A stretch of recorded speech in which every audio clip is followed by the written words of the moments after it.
Vamos para uma matéria nova aqui, que é a matéria de vetores. Uma matéria bem interessante, bem bacana, porque o que é vetores? Vetores é isso aqui, de uma forma ilustrativa. Ele é uma variável, só que essa variável ela é unidimensional, ou seja, aqui uma dimensão, só que ela consegue alocar vários números do mesmo tipo. Se for números inteiros em todos os tipos. Se for caracteres, caracteres em todos os tipos. Isso que é um vetor. Qual que é a facilidade, qual que é a utilidade do meu vetor? Se antigamente eu tivesse um programa que recebesse 10 idades, e elas armazenassem em i, eu criaria uma estrutura de repetição de 0 até 9, e essas idades seriam armazenadas em i. Quando o camarada digitasse a primeira idade, que era o 18, por exemplo, ele ia ser armazenado em i. Só que quando ele digitasse a segunda idade, que era o 20, esse 20 ia ser armazenado em i, mas o i ele não ia ser mais 18, ele ia ser 20. Então esse valor de 18 ele sumiria. E quando, consequentemente, o camarada digitasse a terceira idade, que é o 25, o i passava a valer 25 e não seria mais 20, esse valor sumia. Então esses valores meus, eles estavam sumindo e eu ficava só com o valor final. Com os vetores, esses valores não somem, porque cada valor vai ocupar uma posição no meu vetor.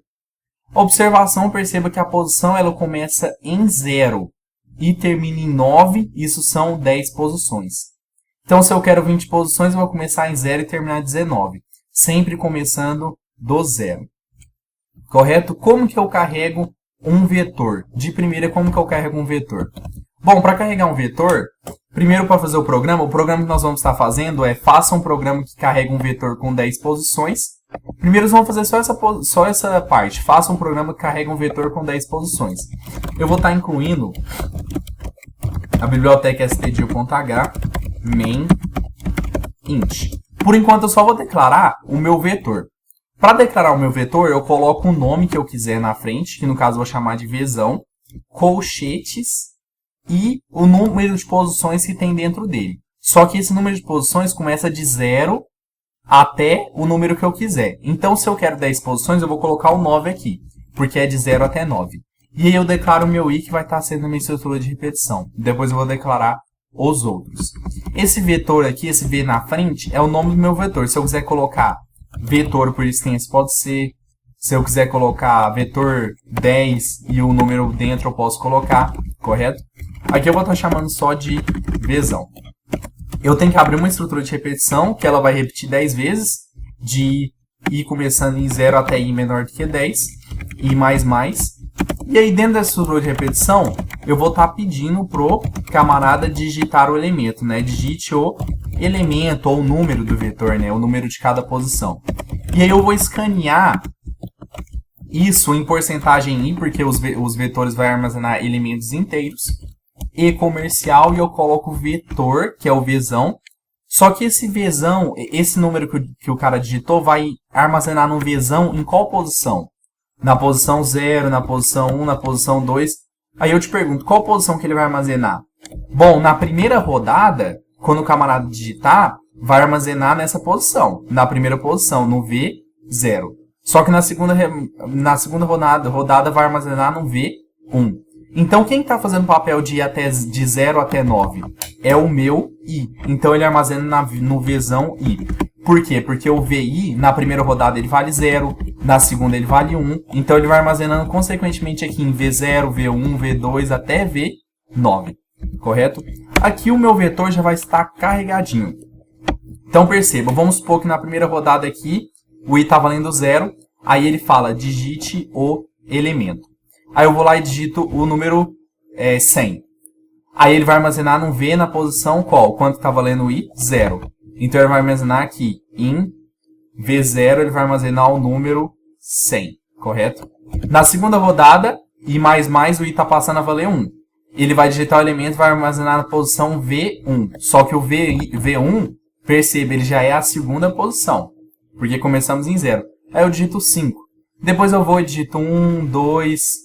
7, 64, 53, 22, 40 e aqui eu digito 100 e 1, correto? E aí eu já estou com o meu vetor todo carregadinho. Para ficar mais bonito, mais ilustrado, em vez de eu colocar digite o elemento só, eu posso colocar digite o porcentagem i elemento, e aqui eu mostro o meu i. Só que se eu mostrar o meu i, na primeira rodada ele vai mostrar digite o 0 elemento, fica ruim para o usuário. Então eu falo digite o i mais 1 elemento, que ele vai mostrar de 1 até 10. Qual que é o intuito do exercício? Calcular e mostrar o maior elemento e sua posição. Para o maior elemento, eu vou chamar uma variável de maior e para a posição eu vou chamar P, que é a posição do maior elemento. Como que eu descubro o maior elemento? Ora, eu pego a minha variável maior e eu vou dar um valor para ele, o meu maior. Que valor que eu vou dar? Eu já tenho meu vetor preenchido. Então, eu vou dar um valor para o meu maior, o meu V0, que é o 100. Depois que eu tenho o meu maior, eu pego o meu maior, que é o V0, e comparo com todos os outros. Se eu achar algum maior que ele, o V0 vai deixar de ser o maior. E esse camarada que eu achei, que por exemplo vai ser o V9, ele vai passar a ser o maior. Então o maior vai passar a ser o V9. E a posição, ela não pode perder o i. A posição ela vai receber quem? O i. Que no caso aqui tá valendo, o i está valendo 9. Como que eu faço isso aqui? Não deve ser mais. O maior ele vai ter que ser alguém, ele vai receber o V0, porque meu vetor aqui já está completo, ele recebe o V0. E aí eu abro uma estrutura de repetição que eu vou estar fazendo as comparações lá dentro. A mesma estrutura de repetição, correto? Qual que vai ser a minha comparação? Se esse V na posição I, que vai estar rodando de 0 até 9, for maior do que o maior, o que vai acontecer? O maior vai deixar de ser o V0 e ele vai receber esse V na posição I. Essa posição I, eu não posso perder ela, por isso que o meu P ele vai estar recebendo já o I. Então vamos supor aqui que ele viu que até o V8 não tem ninguém maior. Mas quando chega no V9, o I está valendo aqui 9.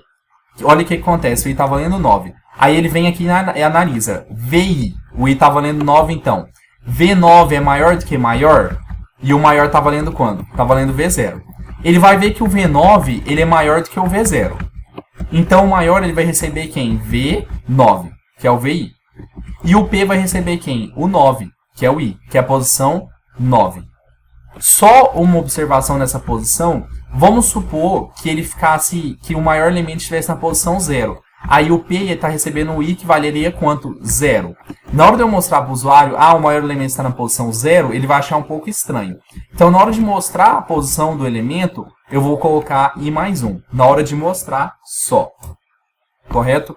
Então, aqui eu venho e mostro printf /n, o maior elemento é o porcentagem i, que é o maior, e printf a posição do maior elemento é a porcentagem i. Aí eu coloco o P mais 1, para não mostrar o 0 e mostrar sem o 1 até 10, correto?